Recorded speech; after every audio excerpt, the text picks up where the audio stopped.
厕所墙上长出了头发，缝隙里还有一点点红色印记，看着好像是血。主人轻轻拽了一下，就掉了好几根，吓得他赶紧停手，生怕拽出来个人头。而且厕所墙壁很厚，里面还是中空的，难不成里面真的有东西？房子呢是他们租的，才住进来2个月而已。房东过来左看右看，说可能是什么植物的种子发芽了而已啊，没什么大惊小怪的，反正我房子没问题，这墙里面什么东西都没有。说完直接就走了，但他却感觉事情并不简单。节目组剪掉了一段头发去找专家，专家看了半天，说这确实是人类的头发，那墙上为啥会长头发呢？专家猜测有人摔倒后撞碎了墙上瓷砖，头发就卡在了缝隙里。接着还做了个实验，把假发绑在锤子上，用力敲打瓷砖，果然真就有很多头发卡在了上面。但他却说自己根本就没有摔倒过，而且自己头发长度也不符合呀，那到底是谁的头发？他给出差的老公打电话，老公一听直接就说是他的头发。哎，咋回事呢？等老公出差回家后，果然就对上号了，头发长度也吻合。丈夫坦白说出差前喝多了，在厕所跌倒了，当时也没太在意，第2天直接就出差了，到现在头上还有个大包，嗨，又是虚惊一场。然而下面这家的厕所里也发生了一件怪事。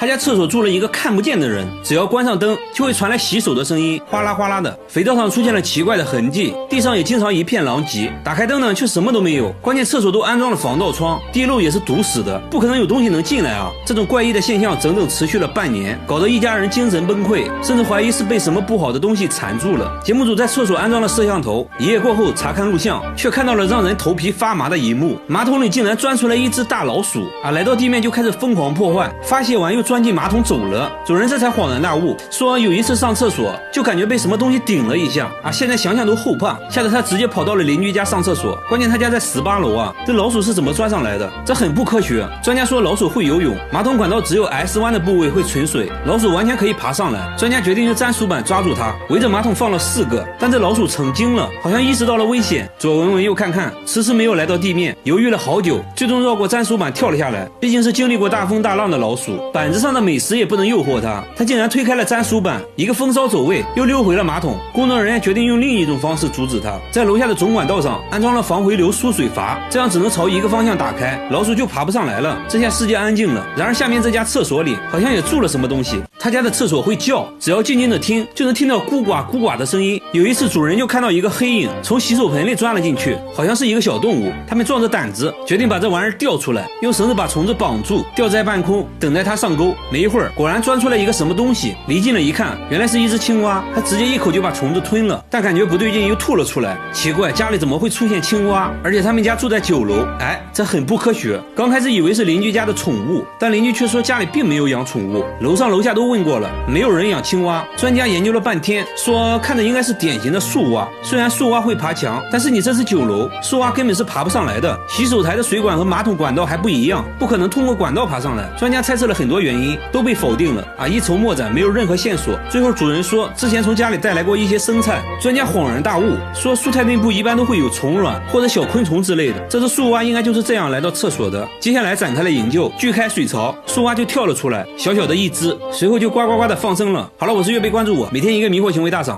他把鞋油涂在脸上，连续10年，每天都要涂1盒。10年来没洗过脸，除了眼睛和嘴巴，脸上都被厚厚的鞋油覆盖。鞋油干裂后，令他疼痛难忍。即使这样，他依旧每天涂抹鞋油，从1天涂抹1次，直到后来的1天涂1盒。边涂还边笑。问他为什么要这样，他就什么都不说，紧张的环顾四周，焦急的等待着什么，又好像在躲避着什么。随后跟着一个女人来到衣服回收箱找衣服，说女人是他姐姐，询问姐姐情况，姐姐却越来越激动，看着不太聪明的样子。晚上他们就随便找个凳子睡觉，此时温度零下4度。节目组想要帮助他，却被拒绝了。节目组带他们来到派出所，想确定一下他们的身份。根据指纹找到了他的家庭信息，节目组决定带他们回家。刚上车，一听说要回家，姐姐立马暴躁的哭了起来，还让节目组赶紧放她走。没办法，只好原路返回。随后姐弟俩坐上地铁，消失在了镜头里。节目组单独去拜访了他家里，父亲说他俩智力有缺陷经常离家出走，曾经多次阻止也无济于事。为了寻找他们，父亲到处张贴寻人启事，一直没有回音，还以为姐弟俩已经遭遇不测了。节目组想要帮他们团聚，在车站找了好几天，终于找到了姐弟俩。至于为啥不愿意回家，姐姐还是没有说。节目组给他们提供了一个住的地方，经过长时间的劝说，他决定洗脸了。鞋油成块的掉落，整整洗了3个小时，终于清洗干净，这样看着正常多了。跟心理医生交流后才知道，之前有人在地铁看到智力缺陷的他，就无缘无故的开始殴打，往他脸上涂鞋油，还警告他如果不想挨打就要一直涂鞋油。慢慢的，为了保护自己，他就开始主动往脸上涂鞋油。这时姐姐也说出了离家出走的真正原因，原来姐弟俩还有一个哥哥，哥哥脾气暴躁，经常对他们拳打脚踢，两人天真的以为只要哥哥看不到他们就不会挨打了，才会不断的离家出走。经过长时间的心理咨询，姐弟俩终于放下心理包袱，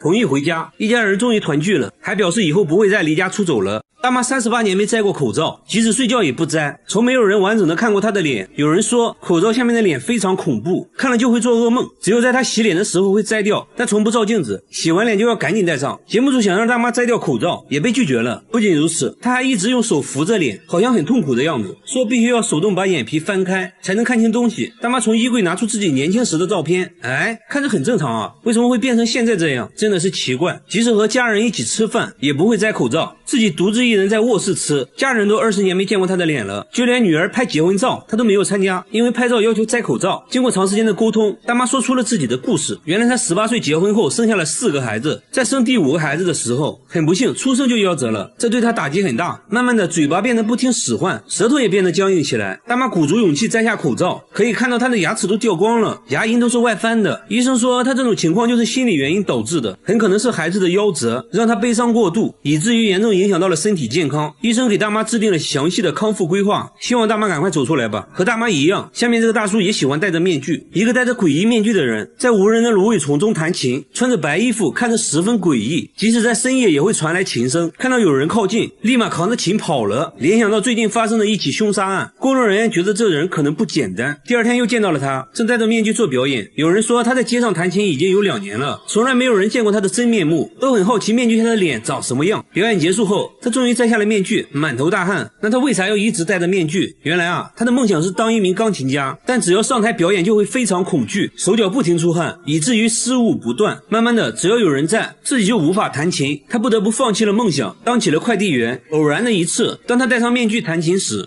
各种恐惧紧张一下子都不见了。他开始尝试在街上戴面具表演，没想到大家都很喜欢看。他说刚开始很在乎别人的眼光，那现在戴上面具后，他不用在乎别人的感受了，感觉非常自在。节目组建议他摘掉面具表演，他内心还是非常犹豫。第二天下班后，他照常戴着面具表演。表演结束，他突然举起了牌子，上面写了自己一直戴面具的原因。这一刻，他决定摘掉面具，众人纷纷鼓掌支持。他不再紧张，不再恐惧，非常轻松地弹奏了一曲。所以说，直面内心的恐惧才是治疗心理问题的关键。大叔是非常值得我们学习的。这位96岁的奶奶曾经死过，但又活了过来，不仅长出了黑头发，还长出了新牙。村民都曾参加过她的葬礼，而此刻她却在厨房做饭，看起来非常健康。她记得自己生病住院，但完全不记得自己死而复生的经历。面对节目组的质疑，老人的女儿说，这一切都是真的。当时在医院里，母亲就停止了呼吸，我们连衣服和板板都为她准备好了。原来老太太之前突发心脏病，送到医院抢救后，医生也无能为力，于是就把老太太接回了家。万万没想到，在她停止呼吸3小时后，老太太突然开始咳嗽，慢慢的恢复了生命迹象。家人都感到很震惊，医生听说后也感到很惊讶。不仅如此，死而复生的她整个身体也发生了变化。首先就是视力变好了，穿针引线已经不用戴老花镜了，而且后脑勺开始长出黑头发，皮肤也变得很光滑，连老年斑都消失了。节目组甚至忍不住伸手感受了一下，但是你礼貌吗这样？女儿说她以前走路必须要用拐杖，但是现在不仅不需要拐杖，还能下地干活。更令节目组感到震惊的是，老太太竟然长出了新牙。为此节目组邀请了专家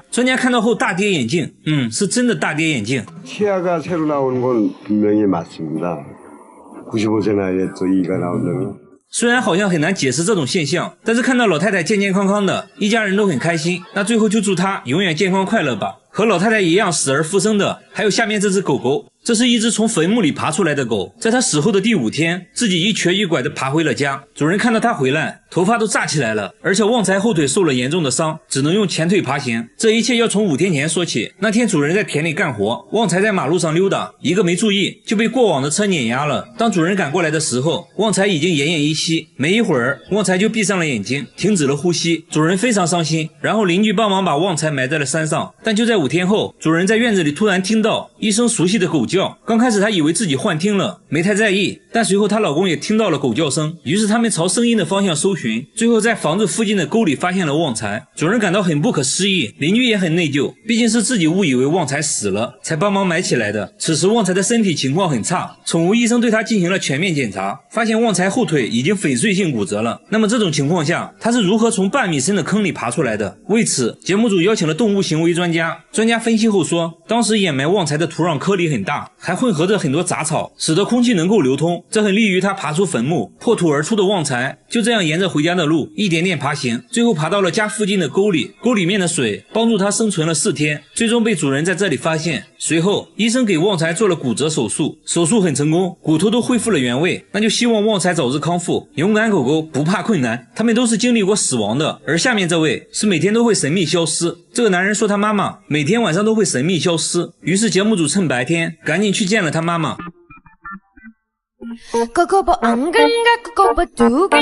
原来是小狗的妈妈。主人说每天晚上都看不到它，天亮了又会准时出现。主人只能再次把小白拴起来，问题是它一直被链子锁着，而且锁扣需要按压才能打开。小白无论如何都是无法挣脱锁链的。开锁专家也说，这种锁扣只有人才可以打开。专家认为是有人故意帮小白解开的，但是家里其他人都说没有帮小白解开过锁链。没办法，节目组决定安装摄像机，全程拍摄。刚开始一切正常，时间来到半夜2点13，突然一阵声响惊动了节目组，接着就发现小白已经消失了，狗窝里只剩下了狗宝宝。节目组赶紧查看录像，小白刚开始只是来回徘徊，突然在没有任何人帮助的情况下，锁扣就被打开了，接着小白就消失在漫漫黑夜里。为了解开谜团，节目组又邀请了动物专家。专家反复观看录像后，终于发现了问题。锁链是用一根电线制作的，当小白来回走动时，就会把锁链拧起来，利用巧劲别开了锁扣。刚开始的时候，小白可能意外打开了一次，慢慢的他就对开锁越来越熟练，毕竟没有困难的工作，只有勇敢的狗狗。现在问题又来了，小白为什么要选择晚上消失？专家通过分析后发现，原来小白消失是为了来后院吃狗粮。专家表示，小白是个尽职的母亲，她知道要想喂好孩子，自己就要保证营养，才会每天偷偷跑出来加餐。主人感到很内疚，决定以后在小白的狗粮里再多加上1盒罐头。最后我还有个疑问，为什么小白的2个孩子是不同的品种啊？知道的评论区说一下。好了，我是月贝，关注我，让我们一起走进科学。他每天都要吃牙签，吃饭要先摆上3盒牙签，1根牙签就着1口米饭，500根1盒的牙签，每天3盒就是1500根，直接成了他的主食，边吃还边笑。好吃，特别好吃，比柚子香。打牌的时候就当成零食吃，一根根往嘴里塞。床头也放满了牙签和一次性筷子，方便看电视的时候吃。逛街的时候，她甚至连扇子都想尝一尝。最急的人是她老公，怕她吃死了，也试图阻止她，但她根本不听，反而还认为正是牙签救了她的命，这又是为啥？她也不解释。现在还变本加厉，觉得牙签不过瘾了，直接吃起了筷子，说筷子吃着有嚼劲，口感也比牙签好。她老公真的害怕了，切了点水果让她改善一下，她看都没看，直接丢在一边，对着托盘口水直流，要让老公把托盘劈了给她吃。老公都要疯了，这玩意能吃吗？这个时候绝对不能再惯着她了。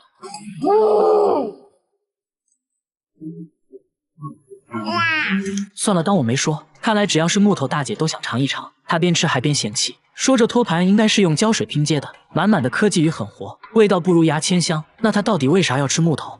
真的是奇怪。大家又给她找来了一堆木制品，大姐一尝，这不还是科技与狠活吗？都是用油漆刷过的，一点都不好吃。总结下来还是牙签好吃。就在这时，她终于告诉了大家吃牙签的原因。原来她之前患有严重的胃病，有天痛到无法忍受，莫名其妙吃了1根牙签，没想到胃里一下就不痛了。从那以后只要胃疼就会吃牙签，竟然还慢慢吃上瘾了，宁可不吃饭也要吃牙签。大家现在都想知道她身体真的健康吗？一旁的老公终于讲话了，说带她去医院检查过，胃病真的好了，身体啥毛病没有。现在他们的问题就是牙签很贵，吃不起了。为此街坊邻居都来支持，纷纷送上牙签。不得不说大姐的牙口真好，真是大千世界无奇不有啊！大家千万不要模仿哦。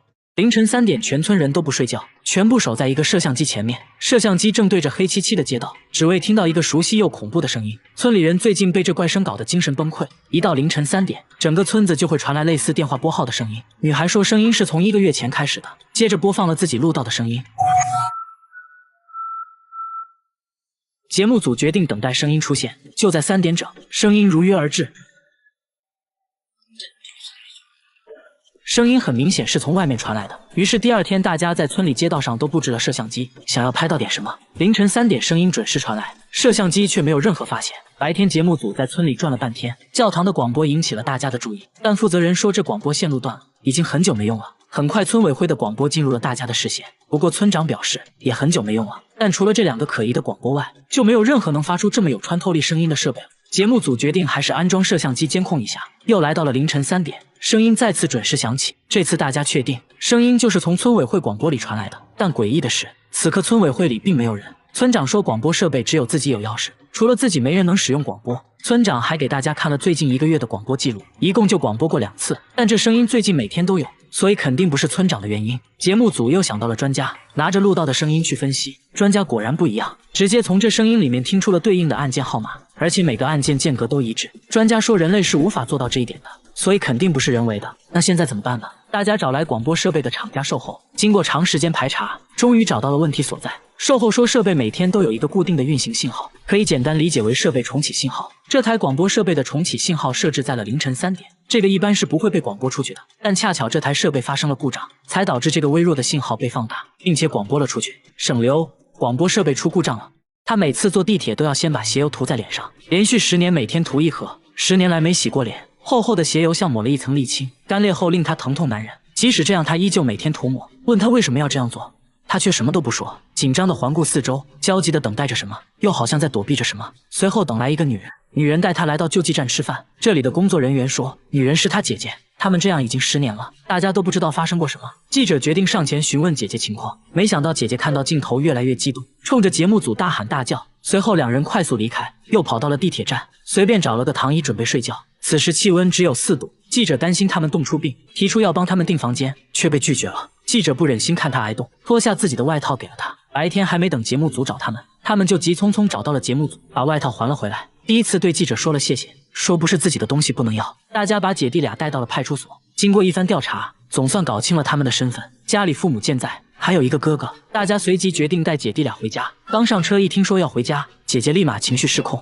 说什么都不要回家，哭着求大家放他走。无奈之下，只能让他们离开。随后记者单独找到了他家，才看清这家的情况。父亲身体不好，母亲痴呆。父亲说这2姐弟从小就不正常，经常无缘无故的一起离家出走，曾经多次阻止也无济于事。为了寻找他们，父亲到处张贴寻人启事，一直没有回音，还以为姐弟俩已经遭遇不测，就连父亲也不知道他们为什么每次都要离家出走。大家在地铁站找了好几天，总算又找到了姐弟俩。至于为啥不愿意回家，姐姐还是没有说。为了拉近彼此距离，记者决定跟他们同吃同住。每次在救济站，弟弟还会主动帮记者打饭，慢慢对记者敞开了心扉。记者顺势提议给他们找个住的地方，姐弟俩也接受了。弟弟的皮肤状况非常严重，甚至已经引起了溃疡。记者建议他先把鞋油洗掉，他犹豫了好久，看起来有所顾忌。经过长时间的劝说，他终于决定洗掉。随着一点点揉搓，大块的鞋油开始脱落，还差点把下水道堵住。从卫生间出来，像是变了一个人，恢复了皮肤应有的光泽。隔天，大家带姐弟俩去做了心理咨询，这才知道他为什么涂鞋油。之前有人在地铁看到智力缺陷的他，就开始无缘无故的殴打。有人建议他往脸上涂鞋油，这样就可以唬住别人。他也不知道管不管用，为了保护自己不再被打，就把鞋油涂到了脸上。接着姐姐也说出了不愿回家的真正原因，都是因为家里的那个大哥。大哥脾气暴躁，经常对他拳打脚踢，因为害怕所以才跑。姐弟俩彼此依赖，弟弟担心姐姐独自一人在外不安全，所以会跟着姐姐一起离家出走。经过长时间的沟通，姐弟俩终于放下心理包袱，同意回家。一见面，父亲就把姐弟俩搂入怀中，心疼地抚摸着。大哥也意识到了自己的错误，表示以后不会再打他们了。姐弟俩也向记者保证不会再离家出走。但就在这期节目播出2年后，有观众反馈说，他们好像又离家出走了，在地铁站又见到了脸黑黑的人，不知道是真是假。节目组决定回访，现在2023年，姐弟俩到底过得怎么样了？根据之前的地址来到他家，发现姐弟俩都胖了很多，脸上也干干净净的，精神面貌已远超过去，希望他们的生活永远充满希望。村里老人每天不吃饭也要来这条小溪里泡一泡，他们说小溪里的石头会按摩，用手摸一下，肌肉就会剧烈跳动，酥麻的感觉瞬间传遍全身。流过石头的水好像也有魔力，村里人像疯了一样泡在水里，说泡完神清气爽，有的还会把这水接回家，一脸笑意的表示喝了它有神奇的力量。记者忍不住了，说什么都要感受一下。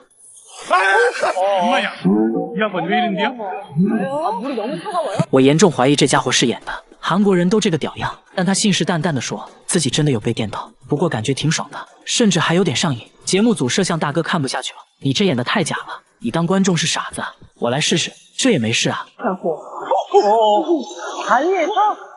靠！摄像大哥表示自己真不是演的，这石头真的带电啊。接着他们摸了摸旁边的石头，没有任何感觉，整条小溪只有这块石头会让人产生酥麻的感觉，好像真的存在某种磁场和能量。节目组请来专家，专家也被电了一下。为了寻找答案，大家顺着溪流往上游走，发现了一间房子，看样子很久没住人了。刚想进去了解情况，却被门把手电了一下，用电笔一测，果然有电。看来这房子漏电了。拉下电闸后，神奇的事情出现了，那块石头不再让人产生酥麻的感觉。原因很明显了，这座房子漏电，电流传导到了石头上，所以才会让人产生酥麻的错觉。维修好了电路，石头也变成了普通的石头。没想到村民却很伤感，这么舒服的按摩以后再也享受不到了。你们真是造孽啊！大叔每天来菜市场却从不买菜，商贩们却开心的不得了，因为大叔是来抓苍蝇的，他一巴掌就能抓到5只，抓过的苍蝇足足装了4大袋。菜市场的苍蝇见了他都吓尿了，只要他出手绝对不会落空，引得商贩连连喝彩。看着只是简单的挥挥手，有个商贩觉得自己也可以，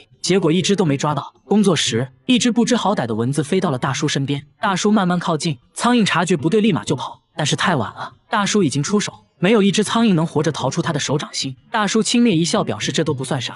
紧接着他表情严肃起来，眼神快速扫描，原来屋顶还趴着1只。大叔迅速丢出纸团，苍蝇瞬间成了肉泥。大叔对蚊子恨之入骨是有原因的，都是因为13年前的一件小事。当时正在和客户谈合作，没成想菜里竟然出现了1只死苍蝇，客户愤然离去，20万元的订单也随之丢了。仅仅因为一个苍蝇就损失了20万。大叔越想越气，发誓只要有他在的地方绝对不允许有苍蝇。从那以后，他开始训练自己的反应力，苦练抓银龙抓手，对着树练习7伤拳，手背都磨出了厚厚的老茧。就这样练就了100%空手抓苍蝇的绝技。1年时间内抓到的苍蝇装满了4大袋，还把苍蝇做成了标本，就是为了更好的研究它。正所谓知己知彼，百战百胜。现在大叔还开了一个昆虫消杀公司，只要别人一个电话，他就会带着员工上门抓苍蝇，一边用扑蝇器，一边大叔徒手抓。结果扑蝇器还没有大叔的效率高，不得不说大叔的技能真的很实用啊。这座没人住的房子里，经常传来说话的声音，还一直出现一些新鲜食物。附近的村民说，每天晚上都会出现一个男人，但房子的主人4年前就去世了。那这房子里面到底是谁？节目组决定在门口蹲守。这时，一个穿着白色衣服的人走进了房子，工作人员小心翼翼地靠近，只见他拿出了一堆盒饭，接着和照片上的人说话，甚至还喂照片吃饭。喂了一口饭后，他好像感觉到照片上的人对饭菜不满意，他接着说明天带个大鸡腿。工作人员上门询问，他说照片是他哥哥，照片后面还摆着哥哥的骨灰盒。自从哥哥去世后，他就一直和哥哥的照片一起吃饭，一起睡觉。起床后第一件事就是擦照片，给哥哥道别后就回到了自己的家，家里也摆满了哥哥的照片，还一直对着照片说话。妻子也见怪不怪了，原来在他们小时候父母就去世了，哥哥不得不辍学打工，承担起了照顾弟弟们的责任，还说哥哥经常把好吃的让给他们，因为哥哥去世的时候自己没来得及参加葬礼，感觉非常愧疚，久久无法释怀，只想尽量去弥补遗憾，所以才会一直陪着哥哥。好了，我是预备关注我，每天一个迷惑行为大赏。每到晚上7点，理发店的感应门就会自动打开，但门口一个人都没有。然而在白天，门却可以正常工作，一旦到了晚上7点，门就会诡异的自动开关，就好像有什么东西要进来一样。即使在众目睽睽之下，依然自动打开，顾客都觉得很不可思议。店主联系了感应门厂家，厂家却是一切正常。店员猜测可能是地板上的头发影响到了传感器。为了验证这一说法，他们抓起一把头发丢在门口，门还真的打开了。但有人不同意这种说法，如果要达到这种效果的话，头发必须要一直在门口掉落才可以。另一个员工猜测可能是对面那个神秘人操控的，他总是蹲在对面台阶上看着理发店，但想想也不对，即使他不在的时候，门也会自动开关。第3个员工认为可能是灯光影响到了传感器，因为他家的招牌灯都是7点开始亮，这个看着最有可能。接着关掉了店内所有灯光，果然门就停止了移动，但没过2分钟又开始自动开关。很明显，所有猜测都是错的。这时顾客说出了另一种可能，因为之前这附近就出过车祸，可能真的有鬼，而且是一个想剪头发的鬼，因为没有钱，所以一直在门口徘徊。店员开玩笑似的对着门口喊道，进来吧，给你免费剪头发。没想到本来正在关闭的门瞬间就打开了，大家都快吓尿了。但凡事要讲科学，我们找来了经验丰富的维修师傅，师傅拆开感应门的控制部件，又是测电流又是测电压，研究了好几个小时都没有找到原因。师傅说一切看起来都是好的，感觉真的有一股神秘的力量在操控着感应门，这还真成了未解之谜。下面这个村子也正在遭受声音的困扰，村子里整天传来敲打钢管的声音，声音每隔2小时出现一次，已经持续了3个月，很多村民都无法睡觉，甚至还报过警，依然没有任何发现。专家分析了声音，发现声音间隔不一样，很明显是有人故意制造的。节目组在村里安装了多个摄像头，还是只能听到声音，却找不到任何奇怪的人。在村里排查了好久，终于确定了声音的大体位置。有个村民说，之前也怀疑过这里，但只要上前查看，声音就会停止。工作人员继续在附近排查。这时，一位神秘的村民向节目组反映，说他知道声音来源，说是自己丢垃圾时偶然发现的，确定声音就是从那扇窗户里传出来的。那这样好办了，架起摄像机对准窗户，等待声音出现。几分钟后，窗户突然被打开，只见有个人在敲着什么东西，接着就传来了熟悉的敲打声。工作人员赶紧上前询问，敲了半天门也没人回应。第二天，节目组继续上门拜访，这次门终于开了，问他为什么要发出声音，他却说自己也是受害者，楼上一直有人穿着高跟鞋在家走路，自己为了反击才发出声音作为警告。节目组询问楼上邻居，邻居却说自己从来不会在家里穿高跟鞋。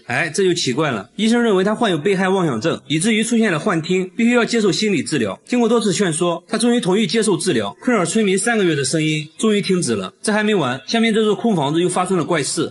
他家天花板上出现了一个诡异的洞，洞口会流出黄色液体，还经常传来奇怪的声音，洞的数量不断增加，第二天就多出来好几个，有大有小，形状各异。用内窥镜往洞里一看，却发现了一个更惊人的秘密。刚开始呢，他还以为是蟑螂，丈夫拿着杀虫剂一阵猛喷，再仔细一看，才发现是个洞。天花板上怎么会有洞呢？吓得他赶紧去找物业。物业说30年来从未听说过这种事情，也没有别的住户反映过。物业表示他们管不了，主人现在很害怕，找来节目组。节目组猜测呢，可能是孩子拿玩具捅破的，但孩子说不是自己。现在谁还玩玩具啊？都是看手机。想想也是，就算用筷子也不能戳破天花板。随后拿内窥镜伸到里面一看，竟然发现了一坨毛发，还有很多墙纸碎片。主人还说，天花板经常传来奇怪的声音，有时咯吱咯吱的，有时呢又像玻璃球掉在了地上。难道天花板有什么生物？主人听到这里，瞬间起了一身鸡皮疙瘩，因为天花板没有出口啊，所以这东西应该还在天花板上。节目组把摄像机对准天花板，准备等它再次打洞的时候抓现行，但一直过了3天都没再出现新洞口，也没再听到奇怪的声音。没办法了，必须要请专家了。专家在壁橱里也发现了一团毛发，很明显不是人的头发，还发现了一坨便便。专家仔细观察后说，这东西啊应该就是老鼠，但他们住在7楼，天花板怎么可能会有老鼠呢？专家说一定是通过一些缝隙钻进去的，进去之后呢就被困住了，不知道怎么出来，所以才会打洞。至于最近呢都没有什么动静，专家认为老鼠已经逃走了。那它到底是怎么钻进天花板的？专家拆掉通风管道后，发现管道附近有个明显的裂缝，老鼠就是通过这个缝隙钻进来的，最后也是通过缝隙逃走的。为了防止老鼠再次进来，他们堵住了通风管道的缝隙，重新贴上了新的壁纸，一切恢复了正常。然而下面这个房子又出现了新问题，在海边一座孤零零的房子里，每天都会传来呲啦呲啦的声音，房子外面还有个神秘的图腾，看着非常诡异。有人说房子里住着海王，声音是他磨3叉戟时发出的。工作人员才不信，壮着胆子上前查看，发现大门竟然是开着的。不怕死的工作人员走了进去，里面一片漆黑，突然灯就亮了，映入眼帘的就是用胶带铺成的地板，用了2种颜色的胶带交叉覆盖，形成了特殊的花纹。抬头一看更夸张，房子的墙壁全部贴上了绿色胶带。不仅如此，卧室也完全用胶带覆盖。这时主人出现了，不是海王，而是一位老奶奶。奶奶说这没有什么大惊小怪的，自己喜欢这样的装修风格，足足用了4年才全部完成。那外面的图腾代表着什么？奶奶说图腾没什么特殊含义，是这个房子的装修图，自己就是按照图腾来装修房子的。但每隔一段时间，胶带就会失去光泽，奶奶就会重新贴一遍新胶带，不一会儿就用完了1卷胶带，还说1周就要用掉300卷。打开橱子，里面存放了大量胶带。他为什么会有这种迷惑行为？原来40年前他的身体出现了问题，以至于不能出门，为了锻炼身体，才决定用胶带装饰房子，顺便呢锻炼身体。没想到现在身体越来越健康，所以就坚持每天贴胶带了。但是要论迷惑行为，还得看下面这位大叔。这座公寓每到深夜就会叫，公寓的住户苦不堪言，有人说听起来像青蛙在叫，又像是什么东西在楼梯上跳。节目组循声来到一位住户家里，只见声音越来越大，打开灯后让人哭笑不得，原来是大叔磨牙的声音，磨的那叫一个响，